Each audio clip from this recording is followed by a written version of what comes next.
হাতে দামি ঘড়ি পরলেই সময় বদলায় না, সময় বদলানোর জন্য পরিশ্রম করতে হয়। পানিতে পড়লে কেউ ডুবে মরে না, ডুবে তখনই মরে যখন সে সাঁতার জানে না। ঠিক তেমনই মাছ চাষের ক্ষেত্রে আপনি যখন মাছ চাষ সম্পর্কে গভীর জ্ঞান অর্জন করতে পারবেন না, তখন মাছ চাষে আপনি কখনোই সফল হতে পারবেন না। আমরা অনেকেই মাছ চাষের সঠিক নিয়মকানুন না জানার কারণে আমাদেরকে বিভিন্ন সমস্যার সম্মুখীন হতে হয়। সমস্যা তখনই হয় যখন সমস্যা থেকে উত্তরণের পথ জানা থাকে না। আমরা অনেক চাষি অনেক সময় ফেস করে থাকি, অদক্ষ লোক দিয়ে যখন শিং মাছের পোনা ধরবেন তখন চাষিও ক্ষতিগ্রস্ত হয় এবং যে ক্রয় করে সেও ক্ষতিগ্রস্ত হয়। কারণ আপনি যখন অদক্ষ লোক দিয়ে মাছ ধরবেন তখন মাছ অনেকটা আঘাত খাবে। এই আঘাত খাওয়ার কারণে আপনার মাছ যখন পুকুরে ছাড়বেন তখন আপনার মাছ রোগাক্রান্ত হওয়ার চান্স অনেকটা বেশি থাকে। তাই মাছ ধরার সময় অবশ্যই দক্ষ লোক দিয়ে শিং মাছের পোনা ধরা উচিত। পোনা পরিবহন করার সময় অবশ্যই ঘনত্বে মজুত করে পোনা পরিবহন করবেন না। যত কম ঘনত্বে পরিবহন করা যায় ততই ভালো। আপনারা যখন পোনা ধরবেন পোনার মধ্যে অবশ্যই কাদা থাকবে, তবে এই পদ্ধতিতে আপনি কাদা পরিষ্কার করে এভাবে রাখতে পারবেন। একবারে আপার মধ্যে মাছ ঢেলে রাখা যাবে না। আপনি যখন একের পর একভাবে ঢালতে থাকবেন তখন অনেক মাছ কাদার নিচে পড়ে যাবে, এতে আপনার পোনা নষ্ট হওয়ার চান্স অনেকটাই বেশি। আমাদের ভিডিওতে দেখানোর পদ্ধতিতে আপনারা অবশ্যই এভাবে মাছ পরিষ্কার করে রাখবেন। এইভাবে পরিষ্কার রাখলে আপনার মাছটা আঘাত কম করবে। আপনি যখন একটা ক্যারেটের মধ্যে বা অন্য কোথাও নিয়ে মাছ ধুবেন তখন মাছ কিন্তু আঘাত খাবে।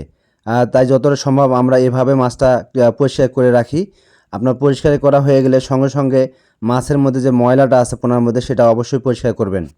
শিং মাছের পোনা আপনি যত কম আঘাত দিয়ে ধরবেন এতে আপনার যে ক্রয় করবে তার জন্যই মঙ্গল, বা যে চাষ করবে তার জন্যই মঙ্গল।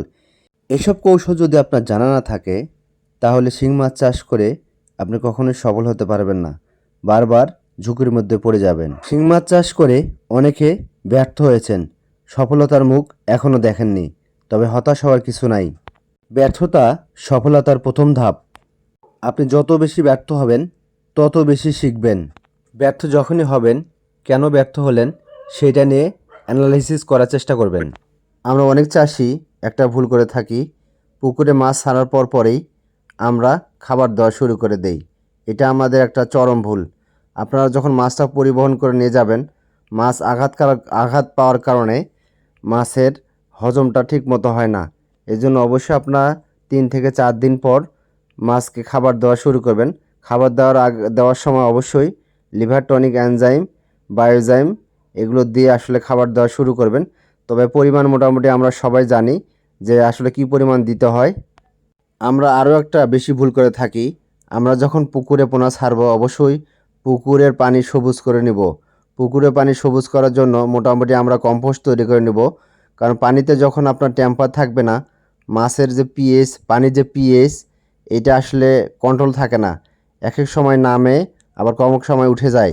এই জন্য চেষ্টা করবেন পানির পিএইচ যাতে ঠিক থাকে এবং অবশ্যই অ্যামোনিয়াটা যাতে না থাকে সেটাও চেষ্টা করবেন। কারণ অ্যামোনিয়া পিএইচ ঠিক না থাকলে মাছ খাবার খেয়ে বদহজম হবে, কিছুদিনের মধ্যেই আপনার মাছ মারা যাওয়ার সম্ভাবনা থাকে।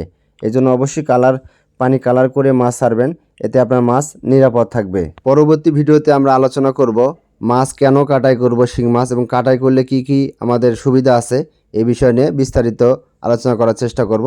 ধন্যবাদ, ভালো থাকবেন। আসসালামু আলাইকুম।